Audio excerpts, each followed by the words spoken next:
scene changes to the next morning.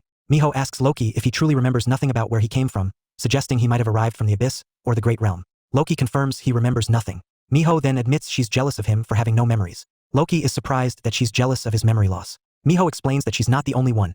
Everyone in this house, Chaos, envies him because those who arrive here generally have a dangerous reason for their presence. Loki asks her to clarify what she means and to tell him how she came to be here. Miho suddenly stops and tells him that she should warn him.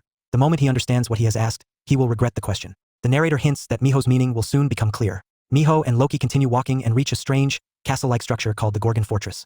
Miho states they've finally arrived as they head towards the gate. Loki, however, notices a strange summoning-like area nearby, which reminds him of the first floor of the tower. He says it looks just like the spot where they were summoned when they first entered the tower. Suddenly, a light appears, and Loki is shocked by what he sees. Numerous people, naked and screaming in distress. Some crying, some yelling in pain. They shout things like, "My head is cut off," "My arm is cut off," or "My stomach is pierced." Yet they look physically normal. Loki observes that people only make those faces when they are being killed. Miho looks at the new arrivals and says, "Look, more people have arrived." Loki urges her to stop and explain what this means. Miho replies, "Now you are starting to understand what you asked me earlier. How did I end up in chaos? This is your answer. I arrived here just like all of them. I advise you never to ask anyone this question again." Loki is horrified, watching the people cry and check their bodies for injuries. Miho then welcomes him to this world, which they call the world of the dead, also known as chaos. Several officers arrive, ordering everyone to start working. The officers, wearing distinct clothing, begin to give clothes to the newly arrived people. One high-ranking officer, James, is called out by Miho, who greets him. "James, it's been a while."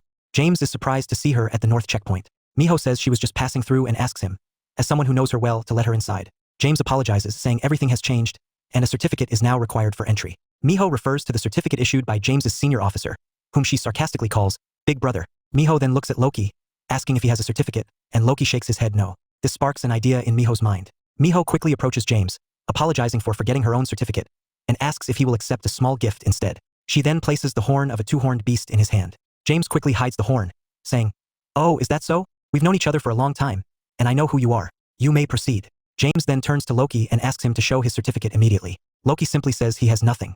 Miho is pleased, thinking Loki will now beg her for help. James tells Loki that without a certificate, he cannot enter. Loki reaches into his pocket, saying, "Is that right?" Miho panics, thinking he's about to draw his sword and kill the guard, which would cause chaos and summon a dangerous figure. Miho intervenes, stepping in front of Loki and telling James, "James, wait, the thing is, he has nothing to give you." Suddenly, a voice from behind asks, "What is going on here?" James and Miho are both terrified.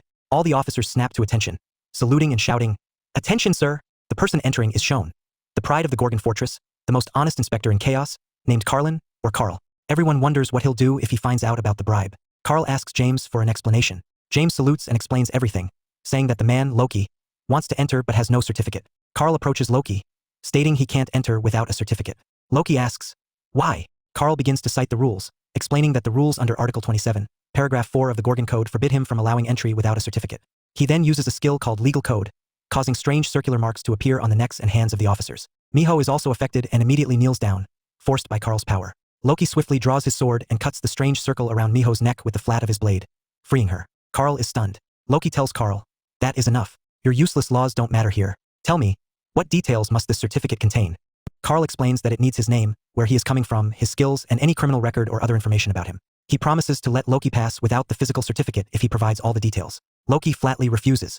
Carl begins to use a skill again, saying if Loki won't comply, he will have to apprehend him. Carl uses a skill called Silver Bond, summoning numerous white chains that wrap around Loki's hands and body. The chains suddenly begin to tremble and then, in the next second, they shatter completely. Loki didn't even use a skill. He simply stood there. The officers and Carl are shocked. Carl asks how he did it. Loki tells Carl, "I will enter by doing the same thing this girl did." Loki points at Miho, and Miho is stunned, realizing he's referring to the bribe she gave James, the beast's horn. James is also terrified, his face draining of color. Loki pulls something from his pouch and throws it at Carl.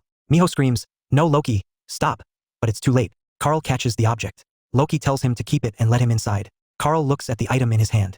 Behind him, James, enraged, shouts, "How dare you pull such a low trick on such an honest officer?" Carl stops James and says, "So your name is Loki?" Loki confirms it. Carl continues, "The line of Nokium, I've been waiting for you for many days." The narrator notes that Carl's meaning is unclear.